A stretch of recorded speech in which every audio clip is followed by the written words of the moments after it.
Good morning, Australia, and good evening, America. Welcome back to Radio Toni. This is a conversation with Kez, our authors and artist show. And every week we talk to another brilliant author with my co-host, international best-selling Kez Wickham St. George. So just a reminder for all of you listening live on LinkedIn, Facebook, YouTube, and Twitch, we have Payo live online, ready to respond to your comments and questions and send you the links for anything that we talk about on this show. A reminder that all the replays of the show are now available on Binge Networks TV, Hero Go Networks TV across the US, and on the Toni TV channel app on all Roku, LG and Samsung smart TVs worldwide. This series, of course, is co-hosted with my amazing co-host, Kez Wickham St. George. And Kez, as you know, is the driver of her own creativity, and she has a passion to inspire others to tell their stories. Her values are simple. If you touch a heart, you can change a life. And by changing and encouraging people to write or journal, she adds value to each and everyone's lives. Today on the show, we have a beautiful guest for you, the wonderful Linda McIver, or Dr. Linda McIver, who pioneered authentic data science and computational science education with real impact for secondary students and founded the Australian Data Science Education Institute in 2018.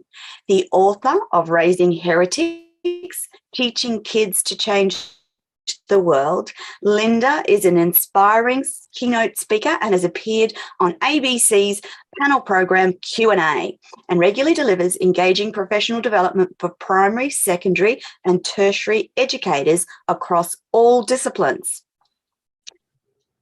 Linda is a passionate educator, researcher and advocate for STEM, equality and inclusion, and has a PhD in computer science education and extensive teaching experience and history. And Linda's mission is to ensure that all Australian students have the opportunity to learn STEM and data science skills in the context of projects that empower them to solve the problems and make a positive difference in the world. Good morning, Dr. Linda. Welcome to the show, Kez. I'm going to hand off to my co-host, Kez, now. Welcome, ladies. Thank you, Toni. And Linda, welcome. How are you this morning? Thanks so much. It's lovely to be here. I'm excited. Good. I have some questions for you, Linda. And that is, after that wonderful preview of what you do by Toni, my question is just so simple. It's, why did you become a teacher? I was a computer science academic for a long time. So I was researching computer science education and I was doing some tertiary teaching as well, some lecturing, but I felt like the work that I was doing in education wasn't making it into the classroom. So I was learning stuff about the way kids learn and how we should teach, but it wasn't translating into actual change. And, looking back, I think my whole life I've been looking for ways to create change, to actually fix things. And when the opportunity came up to go into teaching, I figured that this was an opportunity to actually put this stuff into practice and to figure out how to really engage kids with computer science education, which was my big focus at the time, and how to actually really make change, really impact kids' lives. It sounds like the work you're doing is just so necessary. I think it's really important. It makes me cry when I hear people say not everyone can learn to program, or some people are just bad at programming, or it's not relevant to me, because it actually, in the digital world, it has to be relevant to all of us. And we have companies like Facebook and Uber and Amazon that are increasingly changing the direction, not just of our lives, but our whole society. And we have no say in that because we don't understand what they're doing. And so everybody needs to have that understanding so that we can actually have a say in the direction that our world is taking. I agree. Yeah, I, for one, I don't understand half the stuff that they're doing. I think, oh, well, we've changed again, another direction, and you have to go along with it. There's nothing you can actually do, is there? To with No, those and they companies. rely on that. Yes. I mean, it's like standing, banging a drum in the middle of an empty field. No one's going to listen to you. So it's very important that what you teach us. And I was very interested. I read the word heretic suddenly jumped out at me, and I thought, oh, I like that word. It's such a good word, and it's so compelling. And I have to admit, I didn't come up with it. I was having coffee with a friend, and I was explaining to her what I do and how the critical thinking is a really big part of it, and how teaching kids to challenge, the status quo and accepted orthodoxy has become a big focus of what I do. So I've moved more away from the programming and more into really teaching kids how to think and how to solve real problems. And she said, oh, so you're raising heretics then? And I was like, oh, that's it. That's perfect. So credit to Kathy Meyer. That is where the term raising heretics comes from. And it's just been growing ever since. It's such a perfect description. Yeah, it's fabulous. I get called a catalyst a lot, but I've never been called a heretic. Well, I don't know if I've actually been... You go, Sorry, Kez. go. Toni. There's my lag happening. I'm so sorry, audience. We have a little bit of a technical issue with my internet today, so it's lagging a bit behind the girls, so you'll have to forgive me. Linda, I just wanted to expand a little bit more on that concept of heretics and how you have a real passion for getting kids to think in a different way. Looking at the world in which we find ourselves specifically at the moment, that is filled with a fair bit of anti-science rhetoric and a lot of inability to constructively assess information for what it's worth. Do you think that whole idea is partly behind your desire to get kids to thinking? Do you think we've lost our way and we've lost our ability to think critically? Oh, absolutely. Especially and when you think about the world. Yeah, it's not so much that we've lost it, it's that it's been trained out of us. The education system is very much designed to produce kids who sit down, who do what they're told, who get the right answers and solve the textbook problems and do really well on the exams. And the trouble is, problems in the real world don't have textbook solutions. You can't look at the back of the book and say, did I get this right or wrong?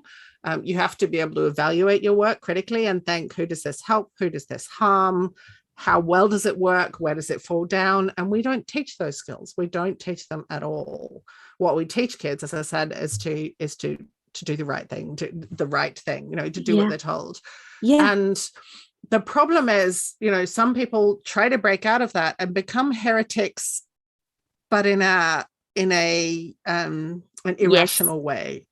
So they're looking for easy answers. They're looking for things they can cling to that says things aren't this bad. So, climate science denial is a very comforting thing. I don't want to believe in climate change either because it's terrifying. And I don't want to believe in COVID because it's terrifying. Absolutely agree with you, Linda.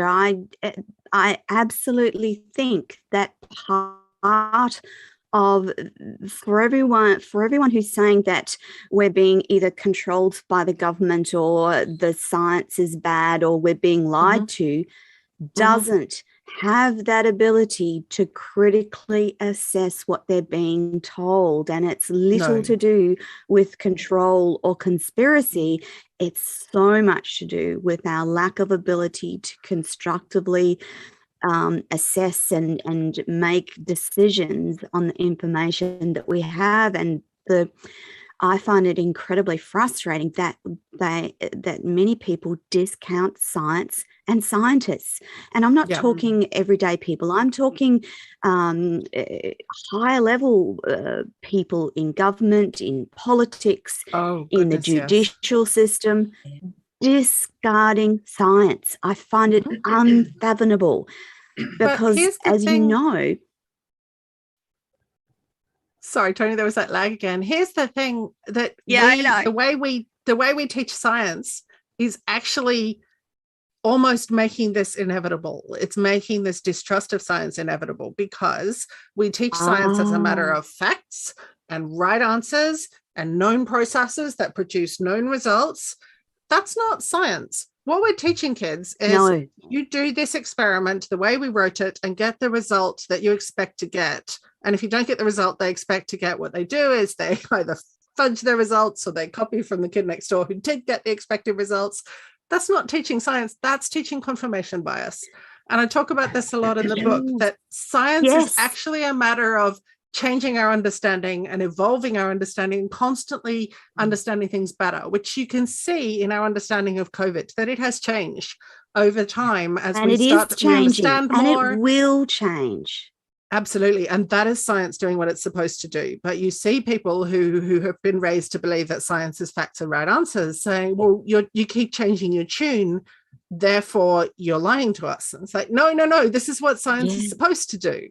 This is us learning more and changing our understanding and updating our understanding according to what we now know. That's the way science is supposed to work, but it's not the way we teach it. So we have to change that. We have to get the kids working with things that don't have textbook answers, that don't, produce the expected outcome, where they actually don't know whether they've got the right answer or not, and they have to test it and they have to evaluate it and they have to be skeptical of their own results as well as the results of others, but rationally skeptical. So they're actually testing it. They're looking for evidence, they're looking for data, and they're looking for meaning. We don't teach that right now, and we really need to. It's crucial. And that was the thing that frustrated you most about the education system, wasn't it, Linda? That's what started this passion of yours, was that frustration with the education not equipping our children or teachers to make better decisions and follow science and question things to improve our knowledge and understanding. Yeah, that's exactly right. And what I learned was, when I started teaching data science in my classes and I was using real data sets, so that we didn't have right answers and we didn't know what we were going to get, when we worked on the problems, I realized that this was a breakthrough. The kids loved it. They were, when we used to teach computer science the old way with, toys and drawing pretty pictures and pushing robots out of circles and all that stuff, they would constantly come to me. And these were science kids. I was at a science school and they were, you would think they were a kind of captive audience, but they would come to me and go, why are you making me do this? I don't want to do this. It's not relevant to me. When we started doing data science, they started coming and going, oh my God, this is so useful. And I use this for my science project and I'm using it in maths. And oh my goodness, there was this graph in the news the other day and it was outrageous. There was no zero and it was so misleading. So they were starting to apply it, not just to their other subjects, but to their everyday life. And I realized I figured it out. I figured out how to persuade kids that STEM skills are actually useful. And that they're a tool they can use to solve problems in the real world, but also how to engage them with them and figure that not only are they useful, it's something they can do. I get very frustrated when people are like, oh, some kids just can't learn to code. That's rubbish. Anyone can learn to code. It's not a magic skill. Anyone can do it. But they need to have the motivation. They need to want to do it, and they need to see that it has purpose and meaning for them. Yeah. And so that's, why I left education, because I thought, I left teaching. I didn't leave education. I left teaching because I thought everyone needs to have these opportunities, not just the kids in my classes. And the only reason I could do those projects was because I was part-time. And so I was using my own time to find the data sets and build the projects and understand the data sets and, connect with scientists who needed problem solved and all that kind of stuff. You can't do that if you're a full-time teacher. Your own time is pretty much reserved for passing out. It's exhausting. So I thought, if I can build those resources and do all that kind of legwork and then hand it over to the teachers ready to roll, as a project plan and lesson plans that they can just grab and run with, then that takes that burden away from them, but also gives many, many more students the opportunity to do those kinds of projects. Yeah. So, Linda, I see that you founded a data science education charity. Is that right? Mm-hmm. Yeah. okay, why did you do this? So when I left teaching, I thought I'm going to find who's doing this kind of work and I'm going to join them and we'll make it a thing. We'll really build it up. And I looked around and I put the call out. No one was doing it. It was there are individual teachers doing amazing work in individual classrooms, but no one was doing this work on a bigger scale and trying to connect all those teachers and trying to build the resources and things.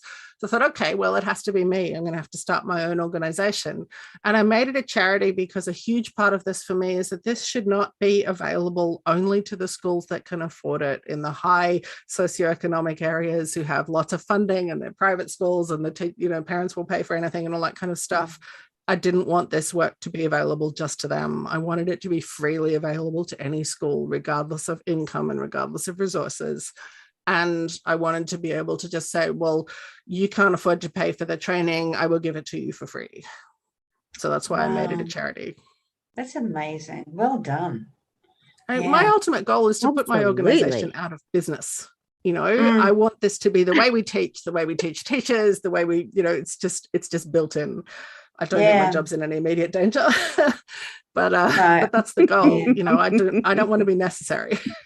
Yeah, I'm an ex-teacher. I taught for 15 years in art and tourism, so I know exactly what you're talking about when it comes to data. I really do, because we were literally fodder fed. Yeah, and it wasn't. It was like I like to use my brain.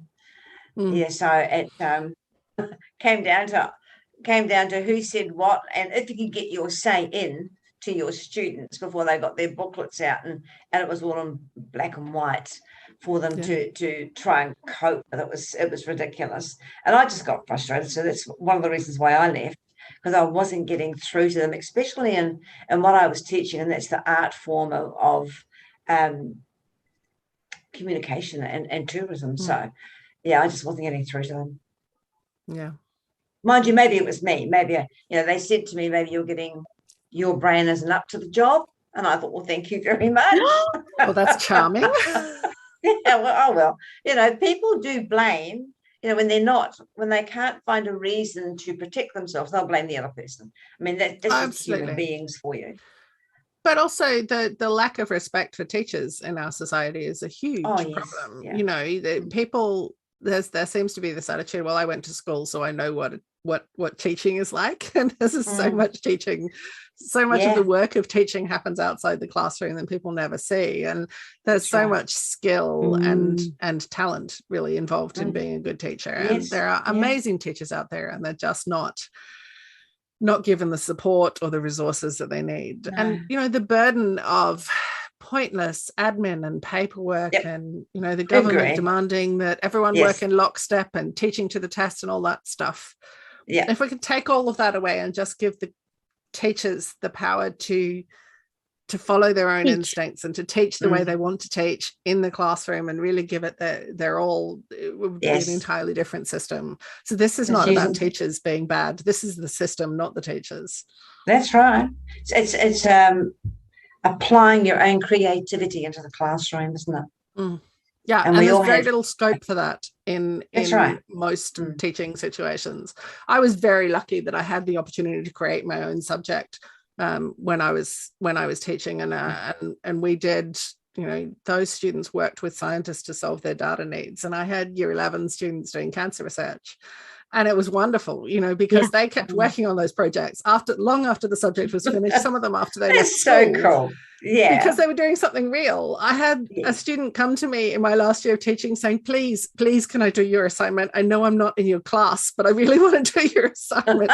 He wasn't even doing the subject and he wanted to do the assignment. That was telling. It told me that I had something powerful here. Yes, definitely. Absolutely. Yes. Absolutely. Linda, I was reading through all of your information again last night, and I come across a blog that I thought I'd quickly talk about today, if you're comfortable talk about, and that's about medicine and scientific. And the blog is called "Is Medicine as Scientific as We Think?" And it's a wonderful blog. And you allude to the God complex that we still see and hear about in medicine. And my nursing background was triggered, and I'm like, oh my God, I'm so there with you. And I thought we'd quickly discuss it this morning on the show, if you're open to that.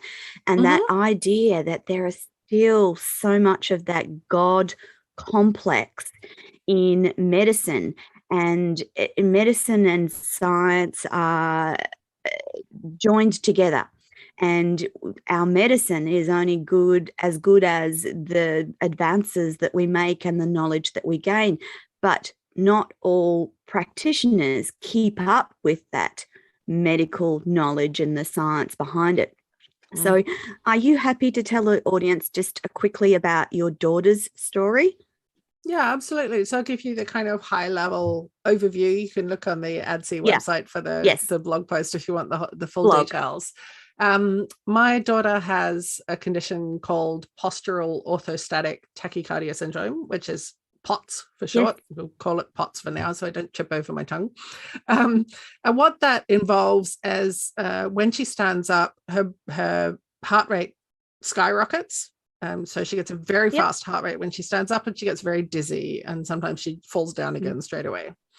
And in trying to get this diagnosed, we went to one cardiologist who had his assistants conduct a battery of tests on Zoe before he swanned into the consulting room and conducted the only test that actually is diagnostic of POTS, which is if you take the heart rate sitting down, and then you take the heart rate as soon as she stands up, and then you wait a couple of minutes and take it again. And if the heart rate rises by 30 beats per minute from sitting to standing and stays there, then you have POTS.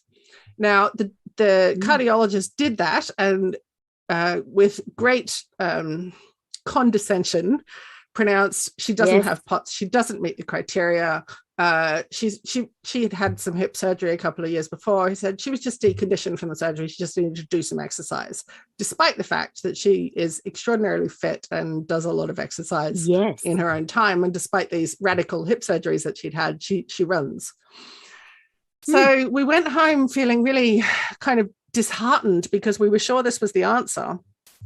And it took months before I could persuade Zoe, who's now 18 and her own person, to find another cardiologist, because she was like, what's the point? He'll just say the same thing. Anyway, she went to another cardiologist just last week who said, you absolutely do have POTS. And what's more, the notes from the cardiologist you saw before show that you have POTS. His own diagnostic test shows that you have POTS. Your heart rate did go up 30 and it stayed up. Like, from his own notes, you have POTS. So what I think must have happened is that he had decided that she had been deconditioned from the surgery. He'd heard the story. He'd decided his diagnosis, and then he did the test, and his own confirmation bias said, you see, I was right in my magnificence. Therefore, she's not, she doesn't have a problem.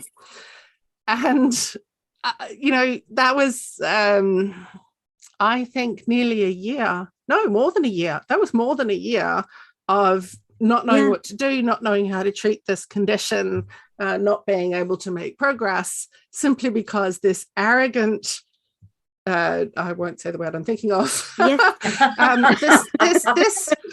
this idiot, believed in his own magnificence more than he believed in the evidence in front of his eyes. And this is a really common thing. And there are a couple of things that I want to highlight. One is, he didn't tell us the numbers that he had recorded. If he had, we'd have been able to, argue with him then and there. And the second is that this kind of, there was no opportunity for back and forth or questioning or any kind of doubt. It was just, he hands down his magnificent pronouncement and swans out of the room. And you have to be able to be engaged in your own care. You have to be able to be informed about your own care, and you have to be able to actively engage in the decision making. And we know that decades of research have shown that patients who are actively engaged in their own care and well informed have much better outcomes. But this doctor, didn't want any part of that. The other thing is, Linda, that if you know your body best, And you Absolutely. know when there's something that's not quite right. And the trick is always where there's some ego or God complex, is what we used to call it when I was nursing. It's about navigating that and saying, well, yes, I agree, blah, blah, blah, blah, but this is what my body's doing. So I had a daughter who is quite a lot taller than me, and she too had that situation where she would go from sitting to standing in her teenage years and faint. And no one would believe her. And of course, back then, I wasn't very open to questioning doctors, whereas now I'm pretty proactive. I know my body. I know when something's not right.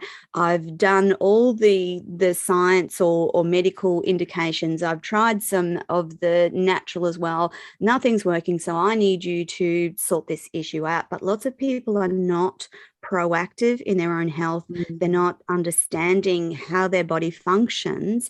And it all relates back to that idea that stems from this interview, is about getting kids to think critically, because then they become the thinkers, and they're proactive in not only their own lives, but the world around them. They question things. That's a good thing, isn't it? You know? Absolutely. And you know, I use that as something of a test. When I see a new doctor, if I ask them questions and their hackles go up, then I'm out. Like, this is not going to work. Whereas if I see a doctor and I ask them questions, they go, oh, you know, that's a really good question, and this and that, and, you know, they're absolutely prepared to engage with the questions and prepared to engage with the evidence. That's a doctor I can work with. And the new cardiologist, I vividly remember driving home with Zoe from that first appointment saying, no, hang on, that's ridiculous, because what happens if it's 29 beats, not 30? You've still got a problem, but it's just not, it doesn't fit the diagnostic criteria. Like, what are we supposed to do with that? It makes no sense. And the new cardiologist, while he was waiting the couple of minutes to take the third measurement, said, of course, you know, there's a long way from normal to POTS, and, you know, you might be 29 beats and still have an issue. I was like, yes. You know, where was the other cardiologist's admission of that? Where was his where was his own critical thinking? He was working from the textbook diagnostic criteria and not thinking about anything else. And that's not good enough. No, it's not good enough. Absolutely. Yeah. No, so you have to be able to ask those questions. I was in the same situation yesterday when I went and saw a specialist, and he was not very forthcoming with my questions because I'd already studied the situation. And I had information, and he more or less said, I'm the doctor here. We're seeing him again. Okay. I think I need to see someone else. Goodness me, that's like, such a red flag. Well, when when you take the medication, or you're going to suffer. But what if you don't? What if the medication's affecting you? And I was literally asking, not for myself, but on behalf of my husband, who is not, he will do anything. If the doctor said jump over a pole, he would do it. So I was asking questions, and this man was not very forthright, because he was literally looking at his screen and reading to me, not interacting with my face, my eyes, what I was saying. And so I agree with what you're saying. It's getting back to the subject. It's not all about me. You have charities. You have charities, and you work to help kids and teachers. I find that interesting. So the goal is, I train the teachers rather than the students, because it scales better. You know, if I train 25 kids, I've only trained 25 kids. Whereas if I train 25 teachers, then hopefully I'm reaching all of the kids those teachers will ever teach.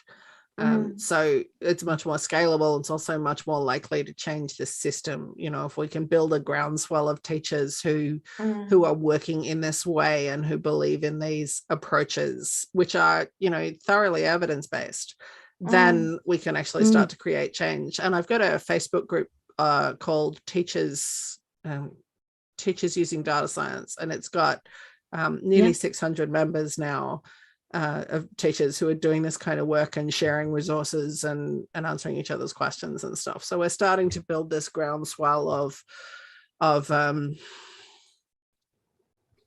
people who want change. Fabulous. Yeah. Well, So Linda, somewhere in that, sorry, Kez, somewhere in that cohort of the next generation of kids will be the forward thinker that solves the cancer problem or one of the cancer problems. I absolutely believe that our human brain has that capacity using science and critical thinking and research to solve those problems.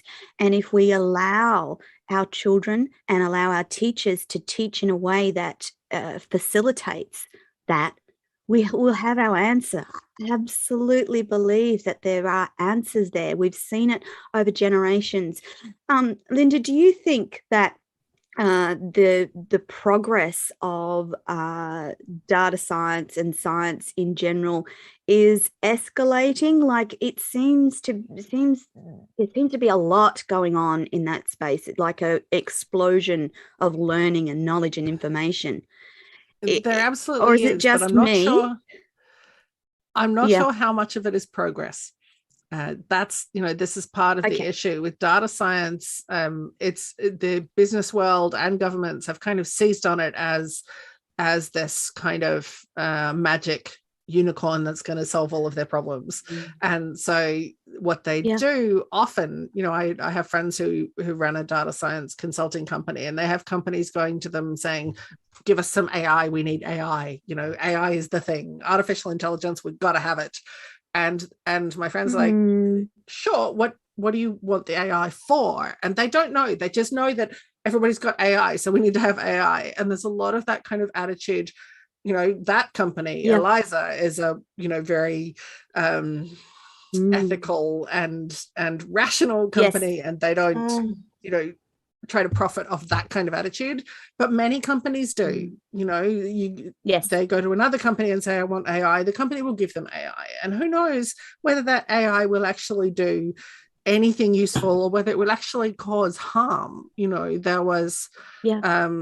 There are so many examples of computer systems that cause harm. We could talk about Robodebt in Australia, or Predpol in the US, which is predictive policing, which tries to use data to predict where the crimes are going to happen, but simply amplifies the bias inherent in the policing that already happens. And so it's sort of, well, crime's going to happen where it happened before, and so they do more policing in that area, and of course, when they do more policing, they find more crime, and it just becomes this vicious cycle. So we can use computer systems to cause immense harm if we're not careful. And this is another reason why I think everybody needs to be educated about what these systems can and can't do, so that we can have those rational conversations, and you don't have companies rushing off to data science consultancy saying, give me some AI. It's going to save my business. It's crazy. There's a wonderful example by a researcher by the name of Niels Wouters, who developed this system called biometric mirror. And Niels, you've heard of biometric mirror? Yes. It's great. So what he designed was this system that takes a photo and uses a very simple machine learning algorithm to look at the photo and say, you are this old, this gender, this sexuality, this ethnicity, you are attractive or not, you are trustworthy or not. It says all of these things based on your photo, which are patently ludicrous, right? You cannot tell that stuff from a person's face, but this system does it. And what Niels does is he puts this on display and gets people to come up, and they takes their photo and it tells them all this stuff about them, half the time getting the ethnicity wildly wrong as well. And then he has a conversation with them about, see, this is ridiculous, right? Like the computer systems can't do this. But he heard people, when he first started doing this, he heard people walking away from it, having had that whole conversation about how patently ludicrous it was, saying, but it's a computer and it says I'm not attractive, and it must be right because it's a computer. And he was devastated by that. But worse than that, after giving talks about this system and talking exactly this about how ridiculous it was and how you can't do this. He was contacted by not one, but 3 human resources companies wanting to buy biometric mirror and use it in their hiring processes. And of course, he didn't sell it, but there are HR companies that do that. There is a system called HireView, which does exactly that. And it is widely used by very large companies, including Unilever and Hilton Hotels and a whole bunch of others. It's one of the things I talk about in the book, that we have this ludicrous faith in computer systems, which is entirely unjustified. That's amazing. Because they're fallible. Yes. Yes. Because computers are programmed by humans, and humans are, make mistakes. Human error. Funny you should say that. So one of the books I talk about in my book is called Made by Humans. And it's Ellen Broad from ANU talking about how, artificial intelligence is not some magic unicorn. It was made by people, and people make mistakes. Yes. Absolutely. Yes. Absolutely. What a fascinating conversation to have, that, we are now in this generation so reliant on computers and the internet and everything else, but we forget all of it was created by the human mind, and it may not be perfect. There will be mistakes, there will be stuff ups, there will be, it's not going to be everything that we think it's going to be. Before we run out of time, I'm going to hand over to Kez to talk about the book, which is what we really want to talk about today. Okay, let's talk about the book. And you've already told me why you called it Heretics. Now, when I think about heretics, I go straight back to the Apostle days and also Germany. So witches. Witches. Yeah. Yep. So explain a little bit more to the audience, heretics. So the idea of heretics, it started out as a conference talk that I gave and developed into the book. A lot of our scientific discoveries have been made by people who were considered heretical when they first raised them. From Galileo Galilei saying that the earth revolves around the sun and not the other way around. He was actually labeled a heretic and nearly lost his life for it. Through to someone like Barry Marshall in Australia, who had to literally drink Helicobacter pylori to prove that ulcers are caused by bacteria rather than stress, and then treat it with antibiotics so that he could show that it was a thing, because his first paper, he and Warren's first paper on the subject, was rejected quite viciously and consigned to the bottom 10% of it was papers submitted. Absolutely. They completely rejected the idea. And more recently, let me tell you about an example which just horrifies me, because it has caused hundreds of thousands, if not millions of people to die unnecessarily of COVID, is the idea that COVID was spread by aerosol particles rather than airborne. So the difference between aerosol and airborne is that aerosol is droplets, and they don't stick around in the air, they land on surfaces. So aerosol will only infect you if you're right in the path of someone's cough or sneeze, or if you touch a surface and then, touch your face or whatever. Whereas airborne hangs in the air and can hang in the air for hours. And we know now that COVID is airborne, not aerosol. But we were told for a long time that it was aerosol.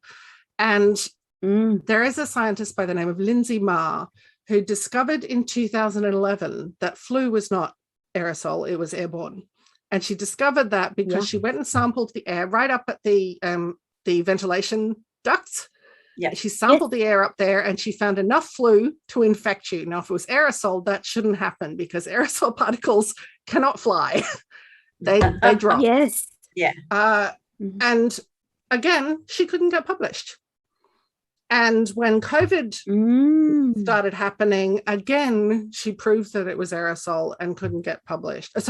Airborne, and couldn't get published. Yes. And it was months and months before they could persuade the World Health Organization that it was actually airborne, and therefore things like quarantine need to totally change. So hotel quarantine in Yes. Australia has been a huge problem. Is ineffective. It's an airborne thing. It's in the corridors. It's transferring between rooms. That would not happen if it was aerosol, if it was just droplet based. So there were, I think it took almost a year for her to actually, for her and the other scientists she was working with, to get the idea across.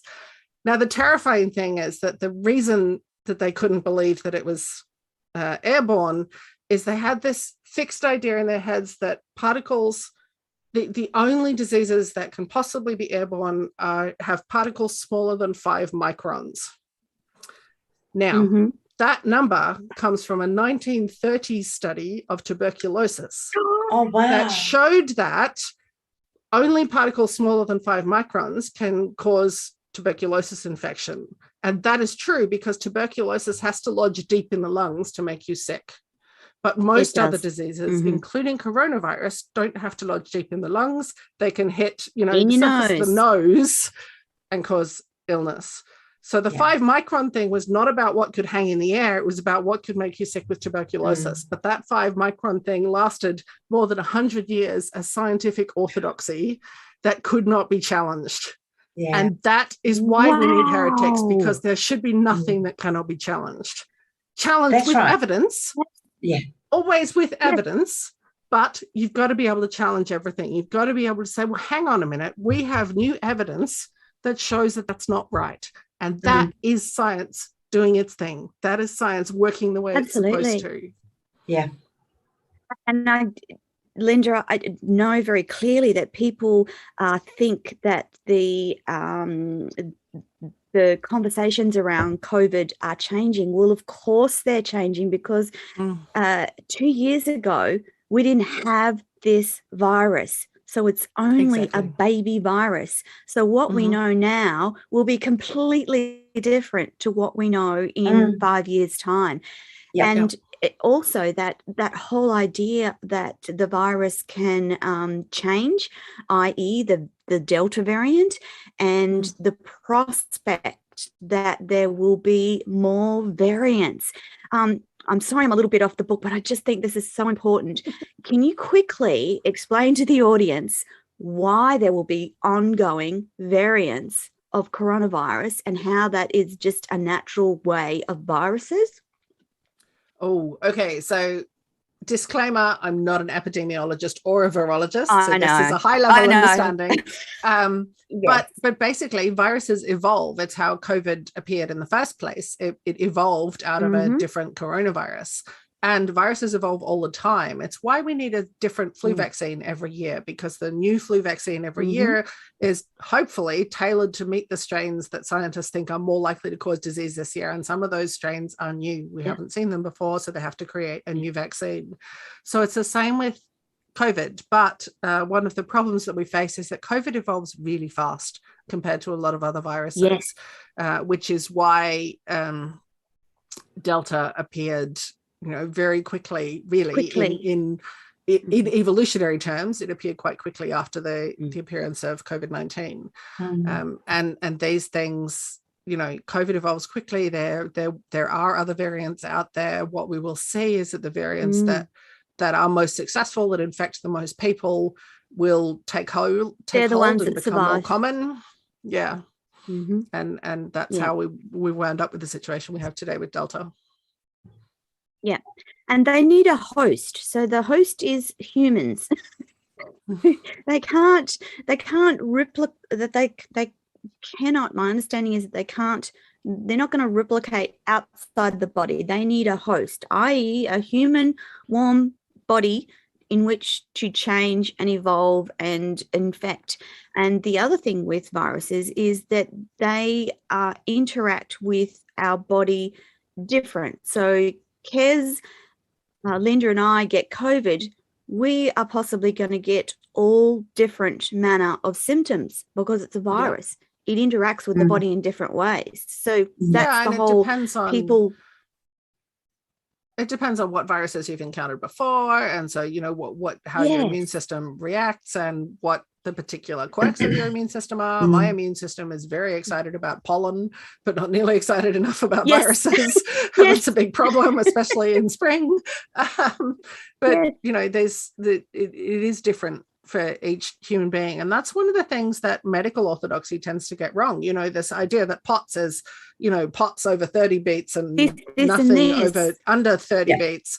Different bodies behave differently, and also the same body behaves differently on different days. So, you know, if he had tested Zoe the day before or the day after, he may have got different results. And this is something that the idea of orthodoxy, the rigid idea that this is the one truth, doesn't allow for this kind of natural variation. Absolutely. And that's part of the reason why you wrote your book, Linda, is to encourage educators, teachers, and the next generation of children to think outside and to question things, because what we know or think is true today may be disproved down the track. I know that I was watching 60 Minutes, I think, on the weekend, and they were talking about a woman that had been jailed after the death of her 4 children, and they've only just found a genetic reason for the passing of those children. I find that fascinating. I'm incredibly sad for that woman and what but that is based on the fact that no one could believe that 4 children could die in one family. We need to challenge those thoughts, don't we, Linda? Well, again, it was down to one arrogant expert believing that he knew the one true gospel. and as soon as you have scientists or doctors starting to say there is one true orthodoxy, you are stuffed. You have to have a scientist and a doctor who's prepared to say, I could be wrong. And that is one of the crucial things about the ideas that I talk about in the book, and the ideas that I'm trying to get across in education, is that kids learn to evaluate their own work, and they learn that there is no such thing as 100%. There's no such thing as one right answer. There is an answer which works in some ways and doesn't work in other ways, because that is real problem solving. There is no perfect solution to a real world problem. So if we only ever give the kids problems that have perfect solutions, we are not preparing them to solve problems in the real world. For the real world. If we give them problems where they actually look and go, okay, where does my problem work? Where does my solution work? Where does it not work? Who does it help? Who does it harm? You know, these are questions governments should be asking about policies. Who does it help? Who does it benefit? Who does it harm? These are crucial questions, ethical questions that we don't teach, but we could really easily. And so that's the focus of the book, is teaching that idea that, yes, you absolutely need to be critical of things you're told, but you also need to be critical of your own work. And you need to ask the question, where does this work? Where does it fail? Yeah. So I'd like to know, where can we buy this book? So if you head to my website, adsei.org, ADSEI.org, I'm sure it's in the program notes. There's a lot of links to the different places. It's on Amazon, it's on Apple Books, it's all over the place. Most online booksellers will be able to get you a copy, whether you want an ebook or a paperback. Okay. Yeah. I'm definitely going to buy one, but I've got to read it now. Fabulous. Absolutely. I've got my copy on the way as well. I think that wonderful. These are the conversations that we need to fill the airwaves with, to challenge people to think outside what they're currently thinking. And if I can quickly go back to some of the conspiracy theories, some of the hoax theories that are so prevalent across the planet at the moment, even those, they may look at first glance to be questioning science, when in fact they're not using science to question properly, are they, Linda? That's right. They're not using evidence, and what they're doing is appealing to our fears. And it's like, you're scared of COVID. I'm going to give you a pill that makes it all go away. Who wouldn't want that? Like, if that was real, I would take it in a heartbeat. but it's not a thing. Yes. You know, it's the easy answer. It's like saying climate change isn't a thing. That's the easy answer. That's the happy answer. That's, I can live in my happy place until, you know, a hurricane takes down my house because of climate change induced weather extremes. But, you know, it's much easier to believe that stuff. And if it's easy to believe and it makes you feel better, you probably want to look at it even closer. Yes, exactly. Yeah, well, the easy answer takes the stress away, doesn't it? Yeah, and people don't want to think about it. Yeah, they don't want to approach it because we're already stressed out of our heads with today's living, and we don't know really. We're always saying, take it slow, step back, take a breath, but we don't, because it's all so enticing out there. And what's the new program coming on? But, you know, we really do need to ask those very important questions. Is this appropriate for me to ingest, be injected with, to take, to read? It's all got to be asked. And I'm glad that you're encouraging the kids to ask these questions. I really am. It's really important. Not only kids, but, you know, teaching the parents to teach the kids. It's so important. And teaching the teachers to teach the kids. And, you know, Linda, sometimes it's just about, you know, having a conversation with your kids and them saying something and you going, okay, so tell me what happens if blah, or what do you think if this happened? Would that change what you've just said to me? So it really is encouraging that expanded questioning instead of just taking things at face value. The other component of that, though, Linda, is to be a little, you know, respectful.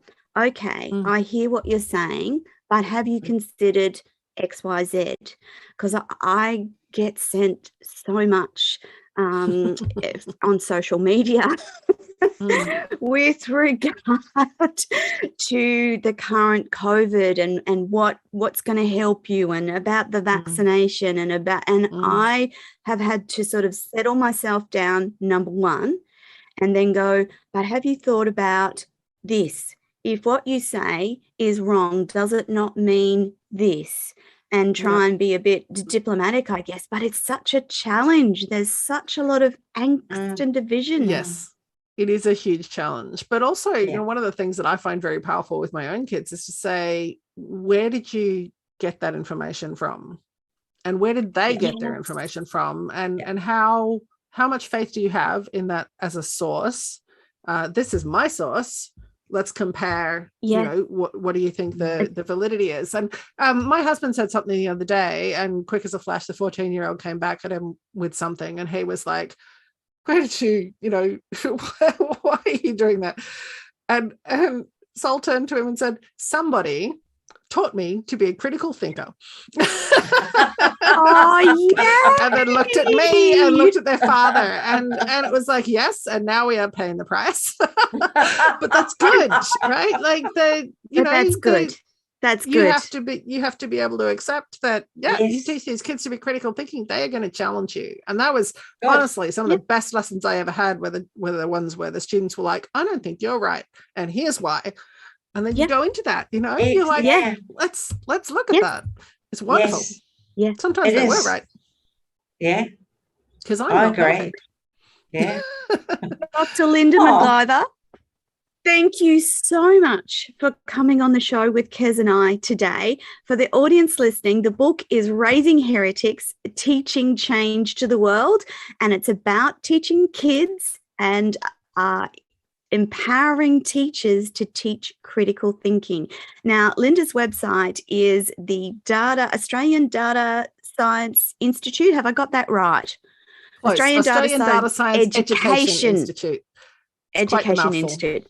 So ADSEI.com. There are amazing resources. .org. It's .org, sorry, not .com. .org.